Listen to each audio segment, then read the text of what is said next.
From rising demand for data centers to trade issues and interest rates, there are several potential catalysts for the industrial sector.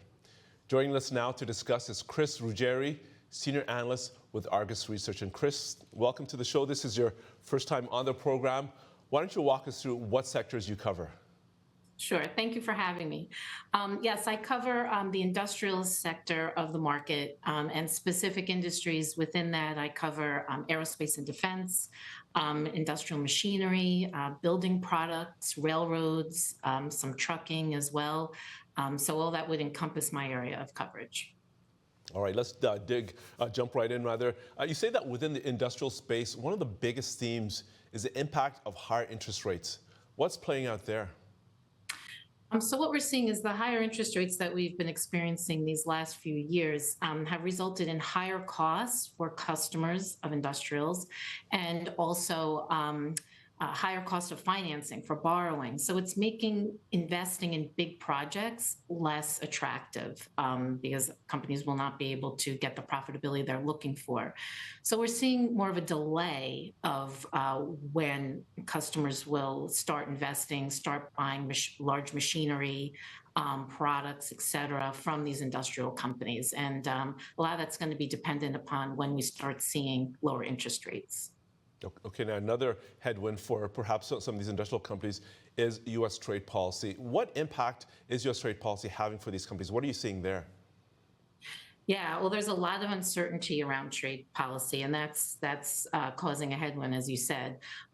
Companies are trying to mitigate these additional costs, either by looking to find more productivity, working more efficiently, lowering costs, discretionary spending, and looking for local manufacturing opportunities. These big industrials already have local manufacturing. So, for example, if they're selling something in China, they likely have a manufacturing plant already in China, but it might not be everything that China is purchasing. So, what we're finding is these companies are looking to move manufacturing where they can. These are all near-term fixes. Whatever they can't mitigate will become higher pricing for customers, unfortunately, and that in turn will lower volume. Okay, let's talk about the trade challenges between the U.S. and China, which are having a specific impact on the rails. Is that correct? Well, they could have a specific impact on the rails. As more production takes place in the United States, we will likely see less imports from Asia. And as a result, we may see higher demand on the Eastern Coast ports as some of this manufacturing gets exported, or even the components coming into the U.S. may come from other places than Asia. If that starts to happen, which it looks like in the long term it will, what we'll start seeing is more demand for these East Coast ports, and railroads have a defined area of the United States and Canada, and so those companies that operate on the East Coast will be positively impacted by that. Okay, now let's talk about AI, which has been a big theme for the markets. It's another big theme in your coverage area as well. It's all about the data center demand. What do you see happening there? What we see happening is the AI as it's growing, so is the need for data centers, and many companies in the industrial space do support data centers. So we see companies that are making gas turbines and blades, companies that are providing HVAC, commercial HVAC, electric components and things of that nature. Those companies are really benefiting from the boom in data centers. All right, finally, while some areas of industrials are challenged, you say there's a high demand for aerospace and defense. How come? The aerospace and defense tends to be a little less certainly interest rate dependent, but also less tariff dependent.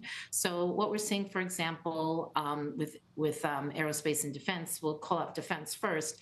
So in defense, their demand is being driven by, say, three major components. The first is We have some conflicts going on in the world, in the Middle East and also in Ukraine, that's using munitions, missiles, drones, et cetera. And those things need to be replenished. So that's driving some demand. Other demand is coming directly from the U.S. government. The U.S. government has awarded contracts to defense companies, and those contracts are lucrative. In time will increase the profitability of these defense companies as well.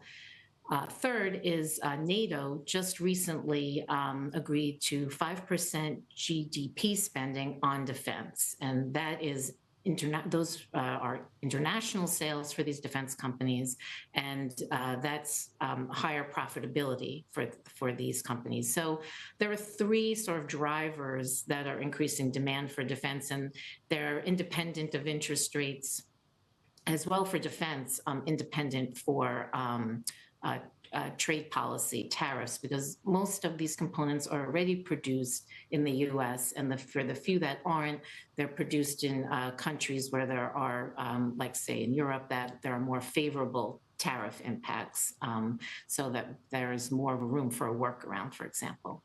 On the aerospace side, what we're seeing is after COVID, there's been sort of an underinvestment in new planes. So there's an aging fleet out there. And while there have been many orders recently, that's going to take years to fill. There's the tremendous backlog. But where aerospace companies are benefiting is in the service area. That's a high margin, very profitable area for aerospace companies, and in the form of maintenance, repair, and other services that these planes need. So they're benefiting from that, again, independent from interest rates.